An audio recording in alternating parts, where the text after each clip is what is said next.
Are you ready to accelerate the growth of your business? Welcome to the Revenue Growth Podcast.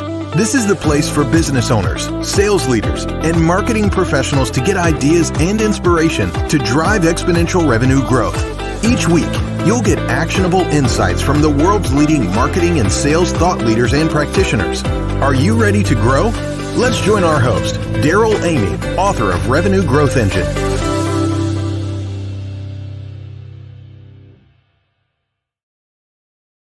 Welcome back to the Revenue Growth Podcast. I'm your host, Daryl Amy, trailblazer and growth architect. I'm glad you're here today. We have got a fantastic conversation lined up that you're going to want to get your notepad out for this one, because you're going to learn a lot about how to grow your traffic and your results from your website. It's an extremely powerful conversation we have lined up today.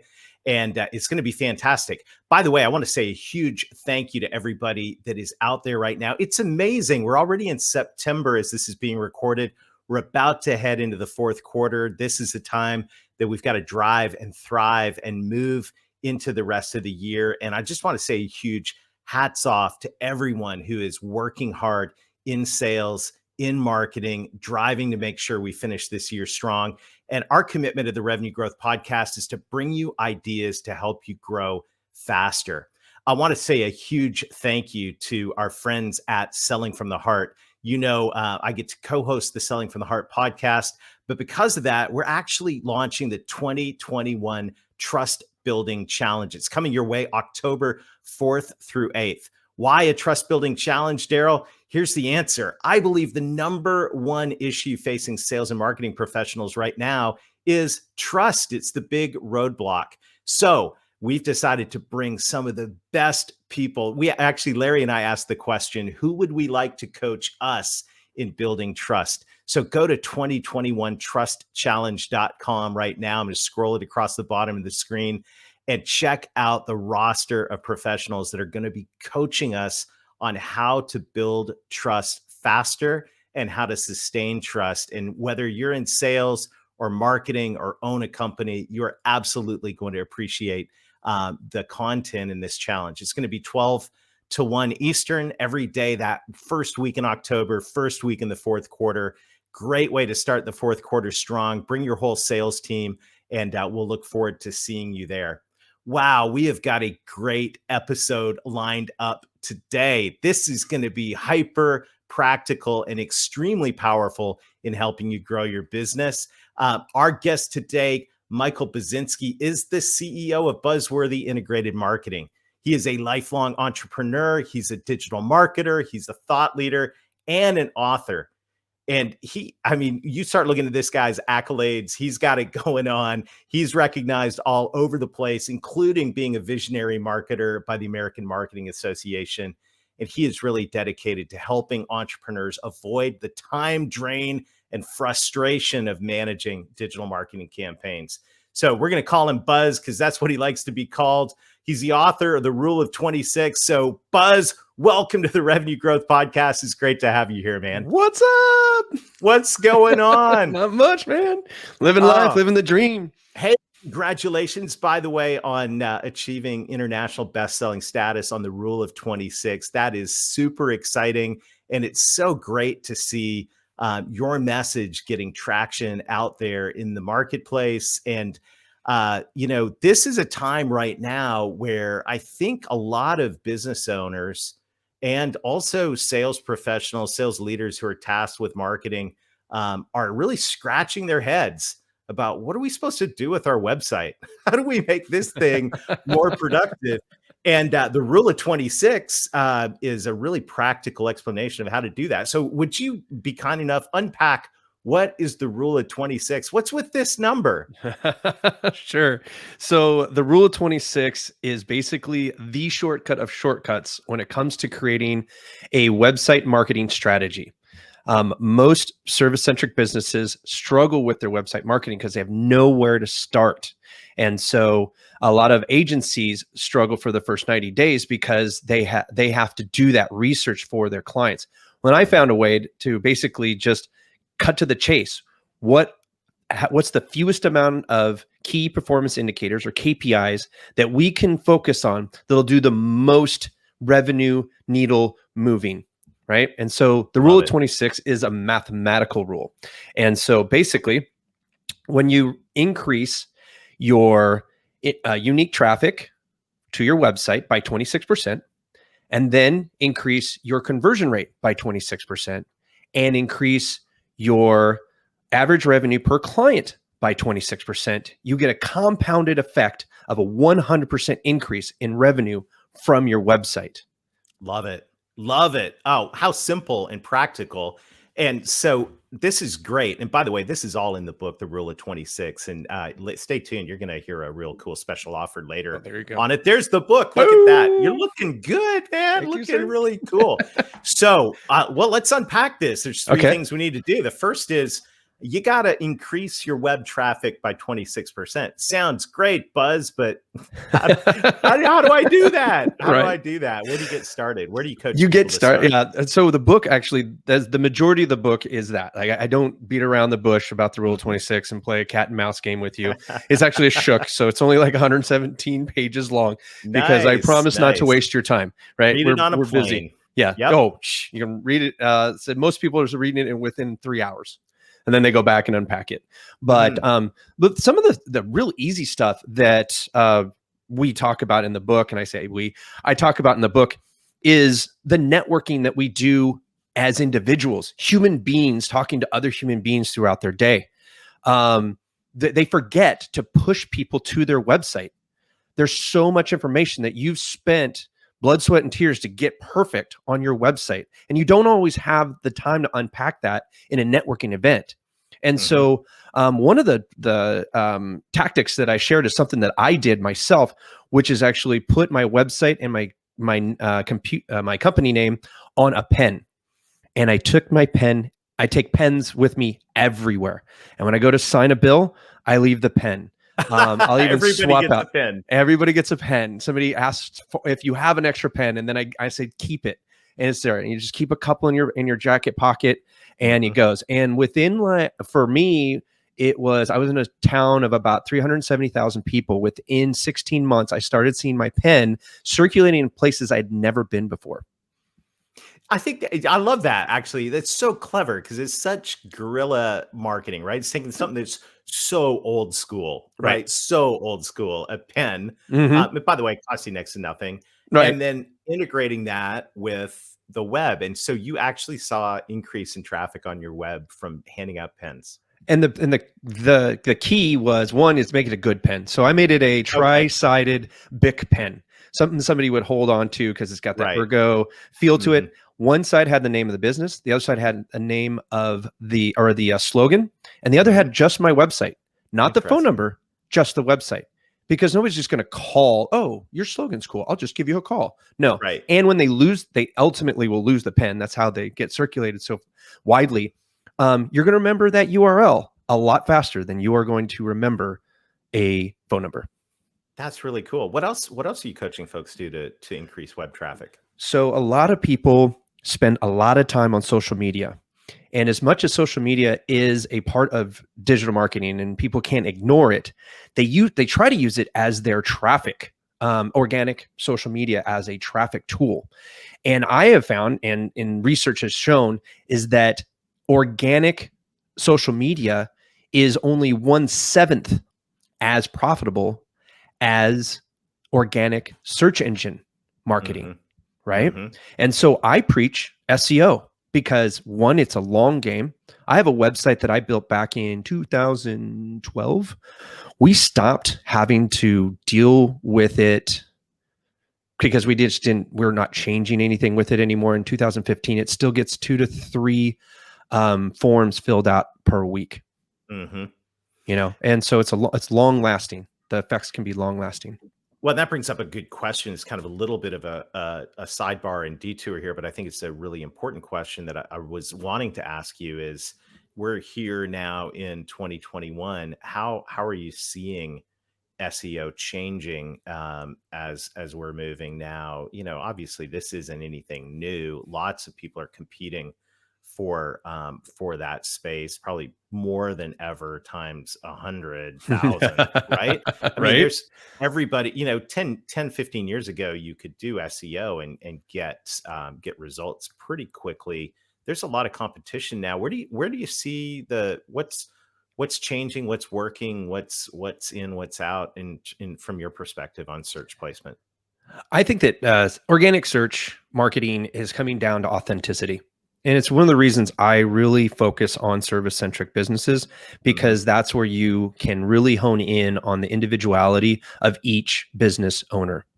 And people buy from other people that they like and trust. Mhm. And so it's kind of funny, you were talking about the 2021 trust challenge. I'm like, yes, I'm in. I'm like, yeah, that's totally what we go for.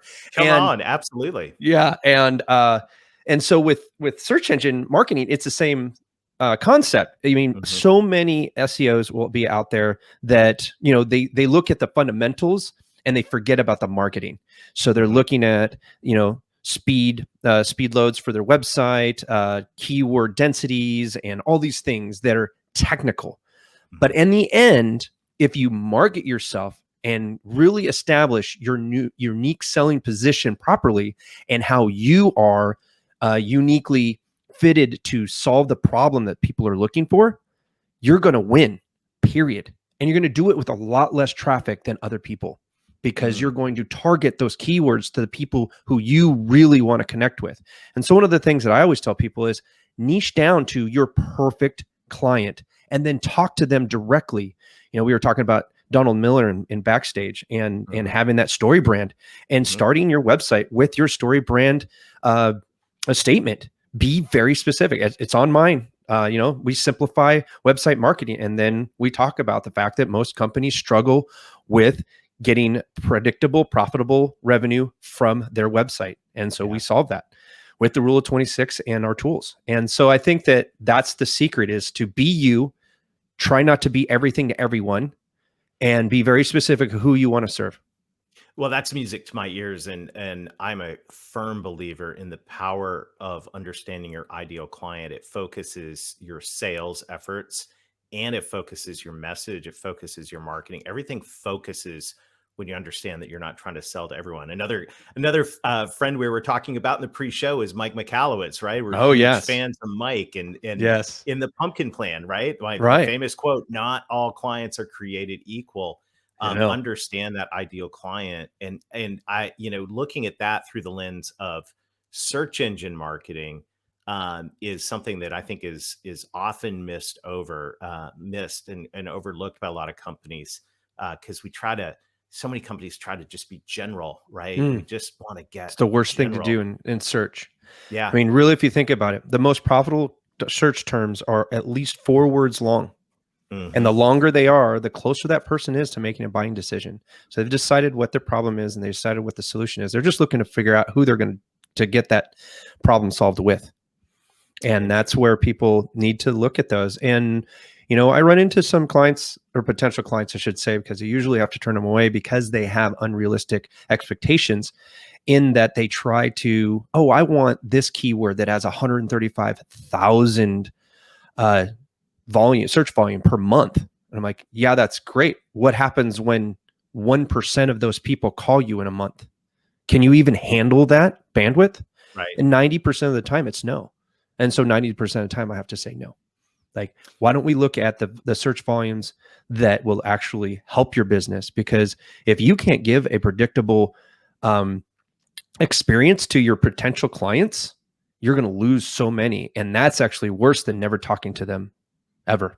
Ah, you're speaking my love language, Buzz. That's great. And I think this is something really. It's actually very encouraging, because I know a lot of companies, especially smaller, medium sized companies, have really struggled with what do we do on search, right? Right. In whatever category that you're in, to try to get search for that one word, right? The magic word that everyone's going to search for, or that one word plus your city name, is, No. Yeah.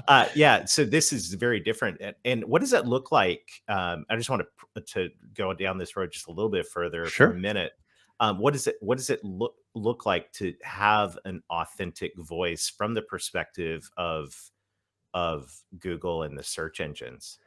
So it goes back down to context and authenticity, right? So you need to use words that are in context to what your perfect client's going to use to find you without ever knowing who you are, Hmm. right? So what are they using? What kind of research are they doing on the internet to figure out how to deal with whatever problem they have? And what words did they use to describe their problem? Because a lot of times what I find is, especially like in the medical fields, they think that we as normal people know all of the Greek and and Latin words to all the things that are wrong with us, right? It's not, you know, No, my head hurts, my right? head hurts, yeah. And so, Or it's yeah. like you got to use the layman terms, and I run into it too sometimes. We just relaunched our website, and we're doing SEO on our own website, and I found out that I'm writing above a fifth grade level, and so I have to dumb it down a little bit just because you need to. It's not Yep. that people are stupid; they don't want to have to digest that fast, that Hmm. much, right? Hmm. They want it easy handed to them. You got 8 seconds on that first page to get their attention, and every new page you got about another 8 seconds to keep their attention. And if you can get them to 2 to 3 pages, you have a higher chance of them converting into whatever you're trying to convert them. Whether it be call you, fill out a form, email you, schedule an appointment, whatever your call to action is.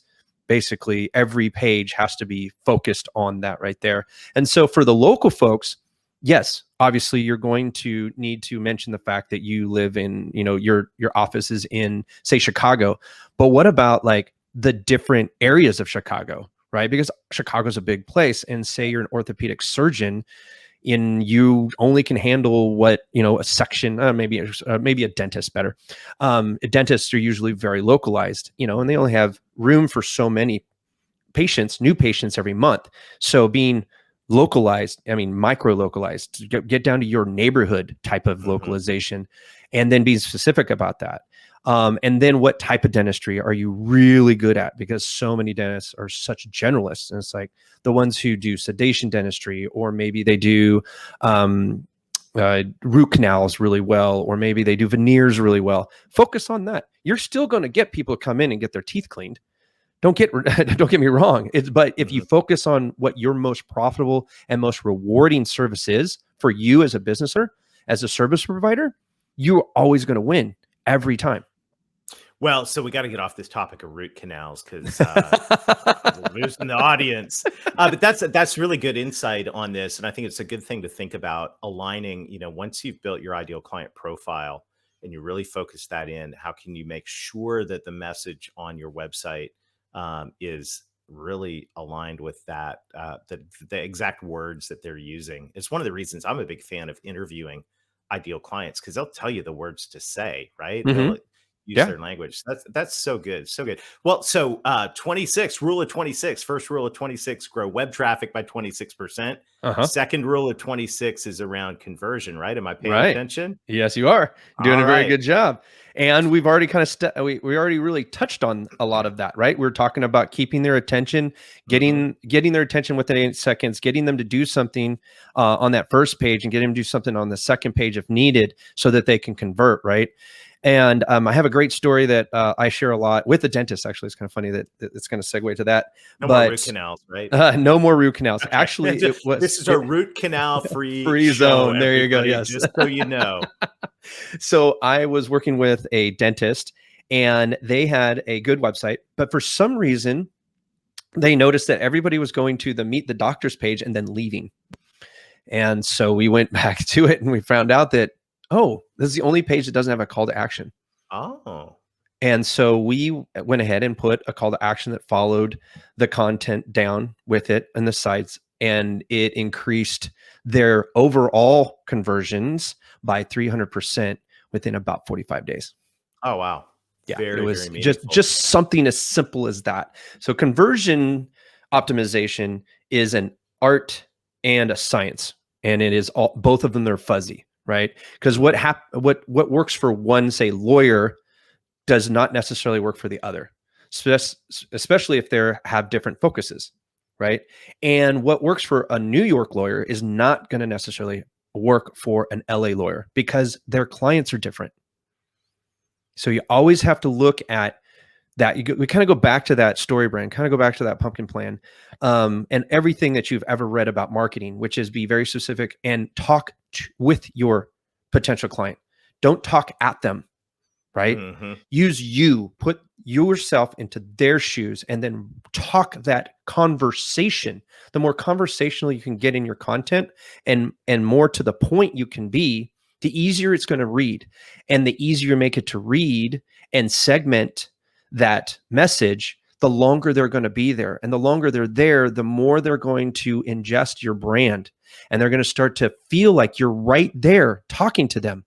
And now they're building this trust in the back of their mind subconsciously, the more they read you, what you have to say. And that's why I rarely allow a client to let me write their content without them going back and say, now put it in your voice, because it needs to sound like you are on the end of a phone when they're reading it.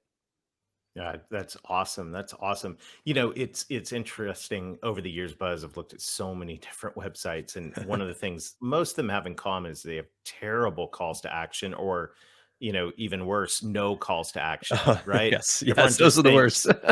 the contact us button is going to be the They stopped the winner on that. conversation at contact us. Like, Right. you just went from first person to fourth person. Like, Right. it's like, Yes. where did you go here? So, like, Total disconnect. So if someone's in call to action rehab, you know, and they've realized, wow, our website's like that salesperson that never asks us a closing question, right? Right. Which many companies' websites are not asking for the next step, which is a shame. What are some quick actions someone can take to at least begin to, rehab their conversion problem? So that's a great question. It really depends on where you're at in the website, right? And the worst one is when you have at the header of the homepage, you have, we do this, contact us. And it's like, you just call, it's just like getting on the phone with a cold call and going, hi, my name is Daryl and I sell books. Want to buy one? Right. No, I don't. I don't know what that book is. Does it connect with me? Can I use it? That whole 9 yards, right? And so one is don't ask too early. And then the second is don't ask too late. So don't get to the end of the page and it be the first time you've asked them to do something. You don't always have to ask for the sale. You could ask them to just take a quick quiz to self-qualify them, right? To make sure that they're a perfect client for you. Because them not contacting you and they're not a perfect client actually just saved you time, energy, and money.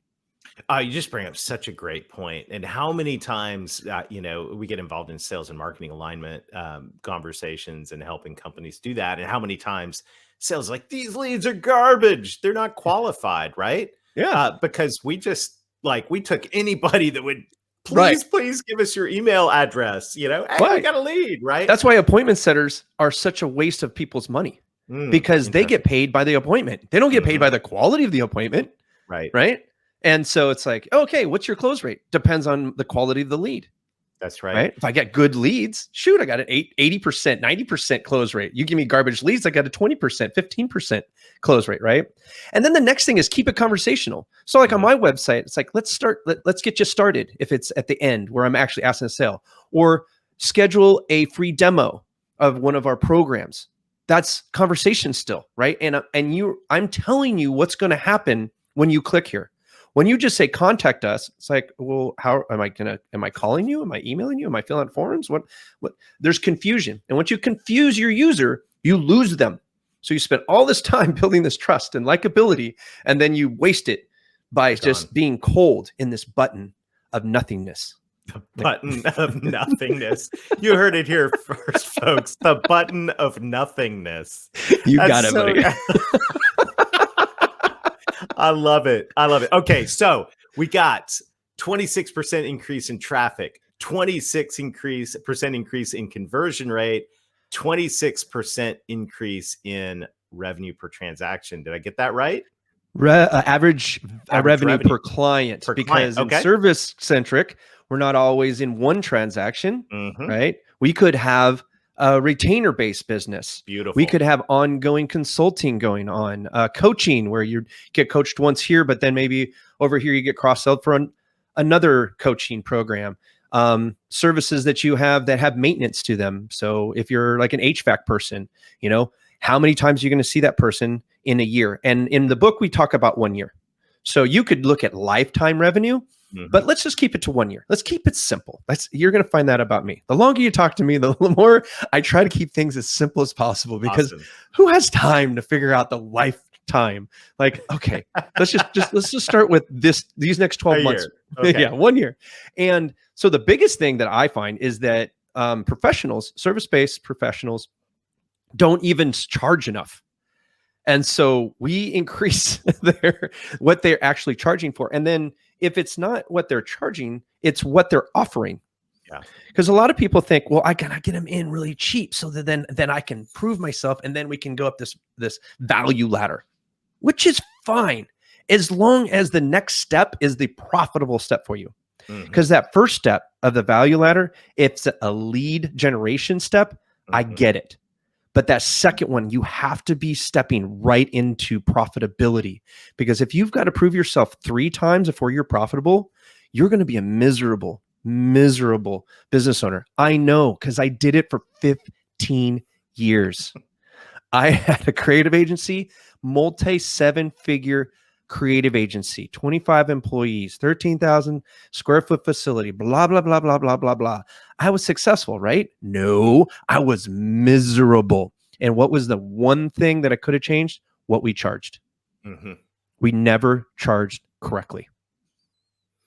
That right there is a game changer. It's so funny. I was doing a growth strategy with a manufacturing company a couple of weeks back, and that part of their goal, and I'm a firm believer that if you drive number of clients and revenue per client and grow modestly in both of those, it's math, right? Just like 26%, you're going to double your revenue in 36 months. And so we were looking at their revenue per client goal, and the CEO of the company was like, that's easy. We'll just raise our price by, I think it was like 13% or whatever. Done. Problem solved. But you know what? I laughed, but are you charging enough? Yeah. Right. Would the market bear a higher price, and especially for the value you're delivering? And, ironically, in my services, in my personal experience over the last 15, 18 years, it seems like, especially in the professional services work I've done, the times I've raised price because I had too much demand. The problem, it created more demand. Right. Which is like I raised my price because I was on the road too much. Right. So ultimately I redid my business model. But, it was interesting. Every time I bumped the price up, it added more demand. Now, I know not everybody, there's price sensitivity in some of these markets, but I agree wholeheartedly that we're not charging enough in most cases. And we're not offering enough. There's always more. And the thing is this: if you are competing on price, you're at the race to the bottom. Yeah, because anybody can. Yeah, I mean, and if your service is up against some big boys in the whole scheme of things, you are going to get demolished because they have scale. And that scale is going to be out. They'll be able to use loss leaders much longer than you can ever hold on. Yeah. And you'll be in debt, and you'll be miserable, you'll be bankrupt, and you'll be looking for a job. Wow, that's so encouraging. So raise your prices and be profitable. And you know what? The interesting thing about that as a strategy right now is, I don't know if you've noticed, but there's inflation. People are expecting your costs are going up as well. And will continue. And this is a time that, you have to raise your prices, but it's a good time. But don't just do it by 2%. Right. Try to get up to 26%. Yeah. And if it's not this, so another thing that we look at is if your core is not 26% more, are there ancillary services and or complementary products that can go with your service that can add 26% more revenue to it? Bingo. Do you want fries with that? Right. The soft serve, the dessert. Do you want to extra large that? Those types of things. And on my website, we looked at it and we said, okay, There's some people with more money than time and others with more time than money. And if Mhm. you have more time than money, you are looking for do-it-yourself Mhm. opportunities, right? And as you become more successful, you flip that and you all of a sudden you have more money than time. And so you're willing to pay somebody else to take care of some so you can buy that time back. Mhm. Because time, unfortunately for entrepreneurs, is the one commodity that we love to waste. And it's the only one we can't replace. Mm. And Wow. so I want to put my clients on the road of buying back time whenever they can. And if it's, hey, we need to get you a DIY tool to get you to the maybe the done with you and then eventually done for you, then Mhm. we're just watching you grow and be more successful. And your success is my success. I'm your marketing fiduciary. And that's how I join my clients in their journey. And that's why I have clients that I've had for 16, 17 years. Love it. Well, Buzz, how can we get, you've got a special offer for us on this book, the 26, the Rule of 26. Tell us more about it. And I'm just so grateful you've shared your time here today. Well, I appreciate you letting me share my stories and a little bit. Hopefully, somebody got something out of it. I know they So did. I am offering a special offer on the book. We're on Amazon, and so if you go to Amazon and buy the ebook, and then email me a screenshot of your purchase, I will send you a free signed copy directly to you. And you can email me at buzz, at buzzworthy.biz. That's with two Z's, All right. buzzworthy.biz. And you can check us out at buzzworthy.biz. That has everything there, including the book. Awesome. Well, thank you so much. That's extremely generous. And Buzz, I will put that in the show notes. I just want to say a sincere thank you on behalf of everybody in the Revenue Growth Podcast audience and community. We really appreciate you investing in us today. Oh, my pleasure. Thank you very much for having me. Awesome. Wow, what an incredibly, I told you this was going to be a practical conversation. I love this conversation with Buzz. I love the practical nature of what can you do? You got three areas to focus on right now: traffic, conversion, and revenue. Three very practical things. I challenge you, go get that book right now. Links in the show notes, and let's take action right now. This is the time to get it done. We've been saying all year, you got to get it done in 2021. What would it mean to you if you could double the revenue coming through your website, double the leads, and all of that? These are very practical things that you can do and put to work right away. I want to say a huge thank you to Convergo for helping back the Revenue Growth Podcast. If you need a plan to grow revenue for your business, go to convergo.co and learn about the team of growth strategists that can help you accelerate your growth. Make sure to check out the 2021 Trust Building Challenge. It is going to help you accelerate your speed to heart, as we like to say. It's going to help you build trust faster. So 2021trustchallenge.com. Check that out. And for everybody leaving reviews on the podcast, I want to say a huge thank you. We're new on YouTube, we're new on Facebook video and LinkedIn. So hey, put a comment in there, leave a review, let other people know about it, give us a like and a share, and help us spread the word. Because right now, this is the time where, as we've been saying, we've got to drive and thrive to grow revenue. So we have got an exciting lineup of guests this fall. You are going to love what's ahead on the Revenue Growth Podcast. And as always, my goal is to bring you ideas, insights, and innovation that will help you grow faster. So till next time, let's get going and let's get growing.